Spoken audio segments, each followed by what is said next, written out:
Good morning, student. Today I am going to explain the lesson 11 of class 8th science. Lesson name is force and pressure. I have already explained you about the force. Force क्या था? Push or pull, which change the shape, direction or the size of an object. And if an object is in the rest, make it into the motion. और अगर वो चल रही है तो उसे रेस्ट पे भी ला सकता है फोर्स लगाने से. And I have already explain about the pressure. Pressure की डेफिनेशन हमने एक्सप्लेन की थी मैंने आपको.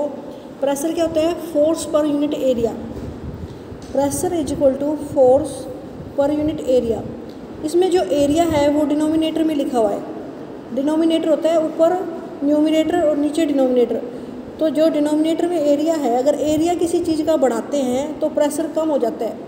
इसीलिए जब हम किसी नेल में होते कील के अगर ऊपर के हिस्से को किसी रख कर उसके ऊपर फोर्स लगाएंगे तो वो नीचे जो शार्प एंड है वो फोर्स लगाने से नीचे गड़ जाएगा, क्योंकि उसका जो शार्प एंड है उस पर एरिया कम है.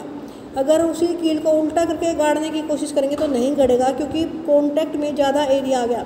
एरिया बढ़ने से प्रेशर कम हो जाता है. तो शार्प एंड ईजीली जा सकते हैं एक टेबल के अंदर. इसी तरह से तुमने देखा होगा जो तुम स्कूल बैग लेते हो उसके जो स्ट्रिप्स होते हैं वे ब्रॉड होते हैं, चौड़े होते हैं. स्कूल बैग के जो स्ट्रिप्स होते हैं वो ब्रॉड चौड़े क्यों बनाए जाते हैं? पतले पतले क्यों नहीं बना देते? अगर वे पतले होंगे तो कंधे के साथ एरिया जो कॉन्टैक्ट में आएगा कम आएगा और प्रेशर इंक्रीज हो जाएगा. तो हमारे कमर पर प्रेशर कम लगे, इसीलिए स्कूल बैग के जो स्ट्रिप होते हैं वो चौड़े चौड़े होते हैं. जितना एरिया ऑफ कॉन्टैक्ट ज़्यादा होगा प्रेशर कम लगेगा. तो अब तुम्हें पता चला ये क्यों चौड़े बनाए जाते हैं. प्रेशर होता है फोर्स अपॉन एरिया. जितना एरिया ऑफ कॉन्टैक्ट बढ़ेगा उतना ही प्रेशर कम लगेगा, उसके ऊपर फोर्स कम लगेगा. नेक्स्ट है कि हर एक चीज़ दूसरी चीज़ पे फोर्स लगाती है, ये तो तुमने पढ़ा था. इसके अलावा liquid and gas also exert pressure. अब हम कुछ एक्टिविटी देखेंगे. ये देखेंगे क्या लिक्विड दूसरी चीज़ों पर प्रेशर लगाती हैं. इसके लिए सबसे पहले एक टेस्ट ट्यूब ली, उसमें पानी भरा, उसके नीचे एक बैलून लगा दिया. अब पानी भरने से एक बैलून तो इतना सा फूला हुआ है. सेकंड जो टेस्ट ट्यूब ली उसमें हमने पानी यहाँ के मुकाबले ऊपर ज़्यादा भर दिया. जैसे जैसे वाटर ज़्यादा भरेंगे प्रेशर भी ज़्यादा अप्लाई करेगा तो बैलून ज़्यादा फूल जाएगा. Pressure exerted by water at the bottom of container depend on the height of column. जितनी ज़्यादा हाइट तक पानी भरोगे उतना ही ज़्यादा वो बॉटम पर फोर्स लगाएगा. नीचे बॉटम होता है उसके तल पर, जितना ज़्यादा फोर्स लगाएगा उतना ज़्यादा वो बैलून फूलने लग रहा है. तो जितनी हाइट होगी, जितना ज़्यादा पानी भरा होगा किसी चीज़ में, उतना ही ज़्यादा फोर्स वो लगाएगा, उतना ज़्यादा प्रेशर डालेगा दूसरी चीज़ पे. अब एक प्लास्टिक बोतल लेनी है, उसमें पानी भर के आपने साइड में एक बैलून लगा देना है उसमें. अगर जिस तरह से ये दिखा रखा है a liquid exert pressure on the wall of container, ये दिखाने के लिए कि किसी भी कंटेनर में अगर हम पानी लेते हैं तो उसकी जो दीवारें होती हैं उस कंटेनर की, उस पर भी वो फोर्स लगाता है. उसके साइड में बैलून लगा दिया तो बैलून फूल जाएगा. जैसे ही उसमें पानी डालेंगे बैलून के अंदर प्रेशर डालने के कारण उसकी वॉल्स फूल जाती हैं. और लिक्विड एक्सर्ट जो लिक्विड है वॉल पे प्रेशर डाल रहा है, लेकिन सेम हाइट पर वो इक्वल प्रेशर डालेगा. जैसे ये बोतल है इसमें हमने सेम हाइट पर इसमें छेद कर दिए तो इक्वली डिस्टेंस पर उसकी जो धार है पानी की आ रही है. इसके अलावा तुम अगर एक बोतल लेकर, मान लो हमने एक बोतल ली और उसके एक यहाँ पर होल कर दिया, एक यहाँ और एक यहाँ, तो जैसे जैसे हम इस पर होल करेंगे उसी हिसाब से इसमें पानी गिरेगा. ऊपर वाले का जो पानी आएगा सबसे पास आएगा. जैसे जैसे नीचे वाले पे प्रेशर, सबसे जो नीचे वाला पानी है ना, नीचे वाला बिंदु, यहाँ सबसे ज़्यादा प्रेशर पड़ेगा और सबसे दूर इसकी हाइट पे पानी गिरेगा. ओके स्टूडेंट्स, इससे हमें ये पता चला कि जो लिक्विड्स हैं exert pressure on the walls of container. जो लिक्विड जो कंटेनर होता है उसकी दीवारों पर फोर्स प्रेशर लगाते हैं, और फोर्स और प्रेशर एक ही चीज़ है, केवल ये है pressure equal to force upon area. कितने एरिया पर वो फोर्स लग रहा है. अब इन एक्टिविटी के बाद देखो, do gases also exert pressure. क्या गैस भी प्रेशर लगाते हैं? Yes. Gases also exert pressure on the wall of container. अब बैलून में देखो हवा भरो तो बैलून फूलता चला जाता है।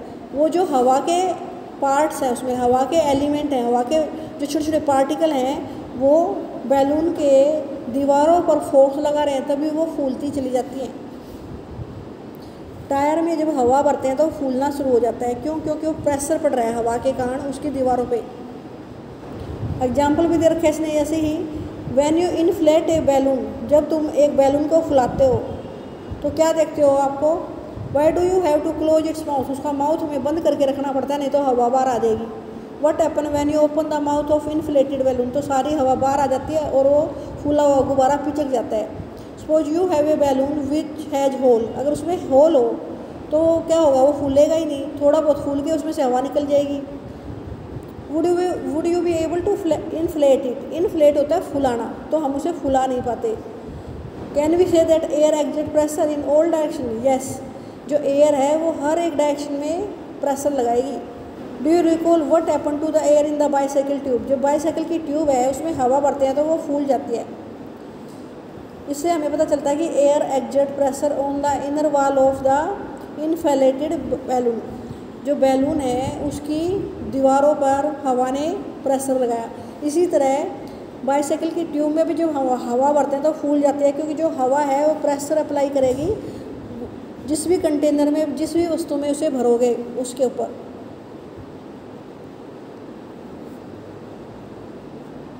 अब हम एटमॉस्फेरिक प्रेशर के बारे में बता रही हूँ।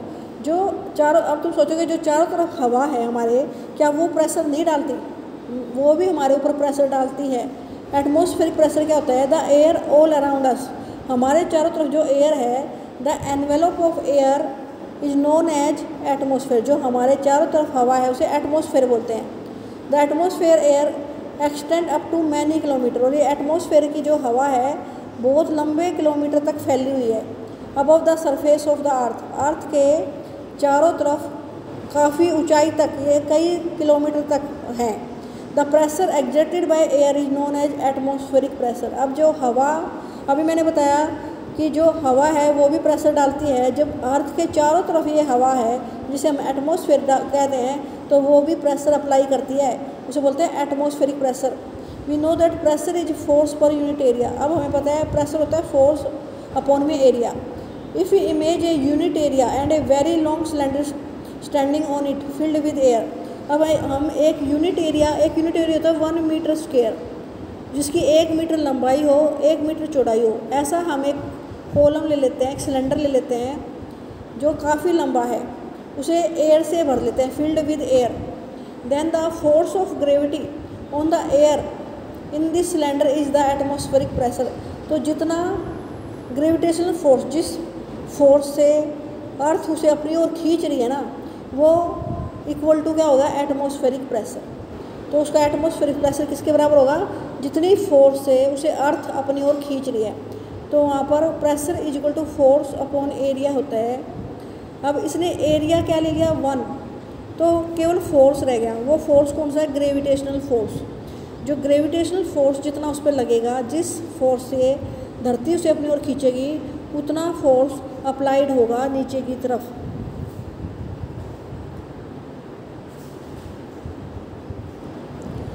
अब ये एटमॉस्फेरिक प्रेशर कितना बड़ा और कितना छोटा हो सकता है, इसके बारे में हम ये देख सकते हैं।